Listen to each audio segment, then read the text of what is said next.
look at history and take it seriously. You heard the term like, armchair historian. Armchair meaning like it comes from the term armchair quarterback. So the armchair quarterback is the guy who watches football and is lazy boy, and he's criticizing the quarterback. He's like, look at this guy, man. He was in the pocket and he couldn't get out, and he couldn't make the pass. So it's the same thing with the armchair historian or armchair theologian, armchair economist. You got people who sit in their armchair and make commentaries about history and don't know how to do it. And just like any other discipline, you have to respect it because those people put in work. Economics is a discipline. Like people who are economists put in work. Shout out to Stefan, new style, didn't dial. It's real. Like if you talk to Steph, this is not a play thing. Theologians, pastors who study their Hebrew and Greek, it takes work. Same thing with history. It takes work. It's not enough to just sit back and say, okay, you're using the rubric of too male, too stale, and too pale, right? Too male meaning too male, too masculine, right? Okay, so we can't use that. Too stale, right? Too old, right? You can't use that. Too pale. It's too white, right? That's your framework, right? So we can't rock with that material. That's not faithful. That's not academic integrity. And so you have to get back to the basics. And so I try to teach the lesson of, primary sources and secondary sources, and that you're not majoring in the minors and minoring in the majors, right? You got to put everything in priority. And Kendi gets his priorities backwards. And as much as he's trying to help Black people, if he's peddling ideas of anti-abolitionists, then actually his work is being counterproductive to the economic mobility of Black people. And so my last point is that, I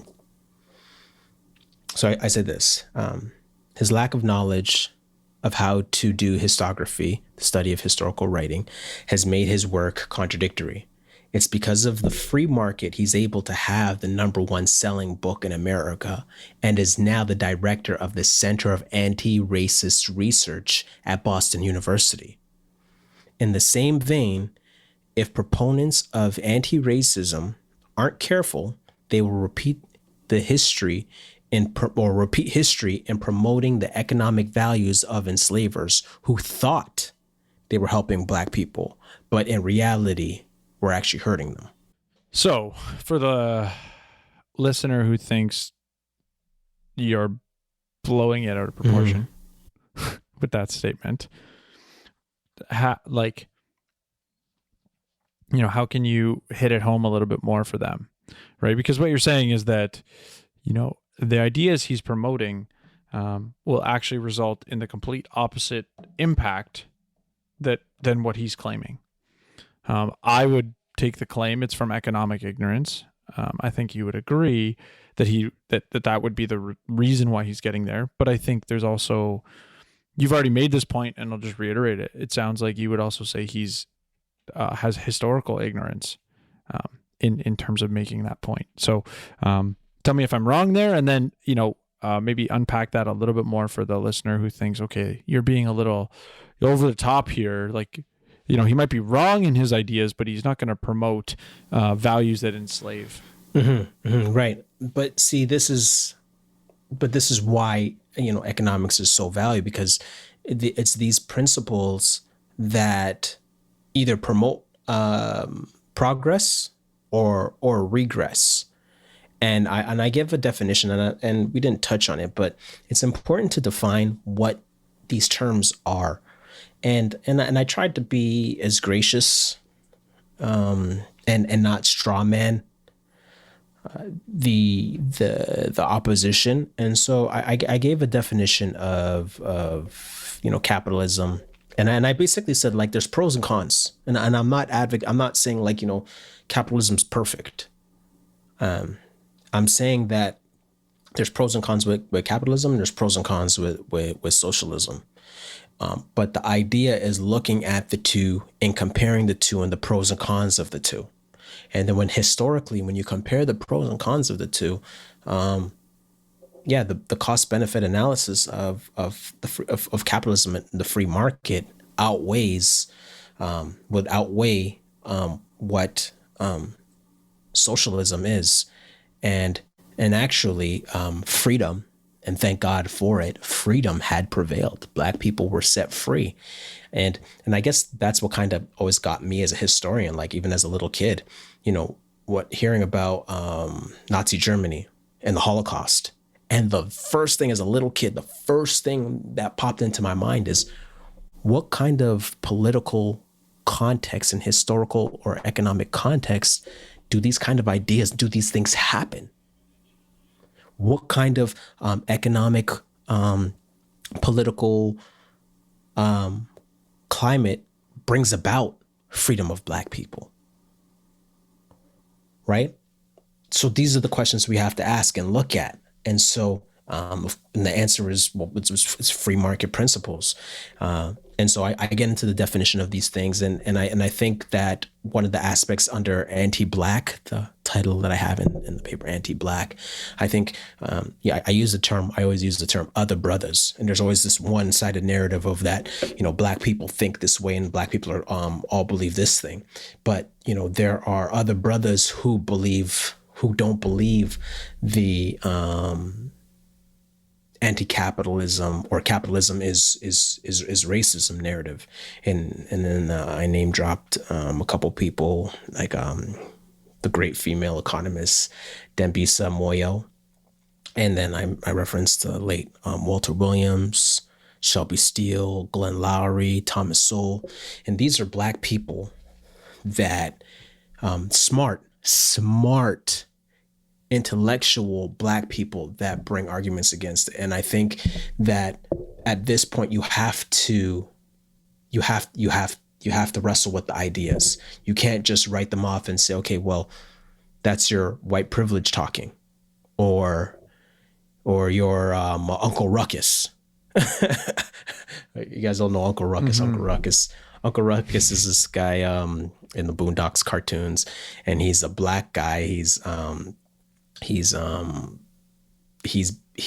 hates Black people, and so in the cartoon, he's a Black guy, and he to his bone, in his heart, he hates Black people. And it's funny. It's supposed to be funny because there's just ways he just hates Black people, and he just says things that's so mean towards Black people, and he hates himself as a Black person, and he wishes he was white. And it's supposed to be funny, but anyways, the term Uncle Ruckus gets thrown around. But I'm just saying, like, if we're really honest in trying to help people, and again, this isn't about calling people names or whatever the case may be, put that aside. Whether it's somebody who's a cultural Marxist or social justician or social justice warrior or a coon or Uncle Tom, like squash all that. Let's just do the math. Let's just sit down and do the math. That's all, right? And assuming that both sides want to help Black people, sit down and do the math. Assuming both sides love Black people. I love Black people. I want to see Black people succeed. And so I don't want to push ideas that are going to hurt them. And so for me, looking at the math and looking at the principles and hearing both sides of the argument, well, no, clearly one side is better than the other. But I hope that answers your question in regards to me being too heavy-handed or being not fair to what Kendi is doing. No, I mean, I think you were, I think you were fair. Obviously, I'm just sort of anticipating objections, and there's a quote from Sam Say's article that I'll put in the show notes page too, that I think, sort of demonstrates a little bit of Kendi's approach, and this is where I'll end. I'll sort of leverage Sam Say. Because your point is so valid about those that, whatever the community is, right? If you want to see the betterment of a given community, you got to do the work to figure out the cause and effect relationships that are causing, negative outcomes. And be willing that what your preconceived notions are might be wrong. And I'll assume Kendi is very convinced in his position. But many people that are, let's say, more left-leaning, not all, but many people on the left are motivated by the objectives are morally good. So their objectives are morally good, therefore you can't argue with it. Or, therefore, I'm going to do everything to get people on my side. And the willingness to say, maybe my ideas, although motivated well, aren't good, is a little bit tougher. And I think it's demonstrated in his approach to the book. So this is Sam Say, a quote that I really liked in his article. So, and the book is part memoir, part manifesto. The storytelling aspect of the book is an intentional and crucial approach for Kendi.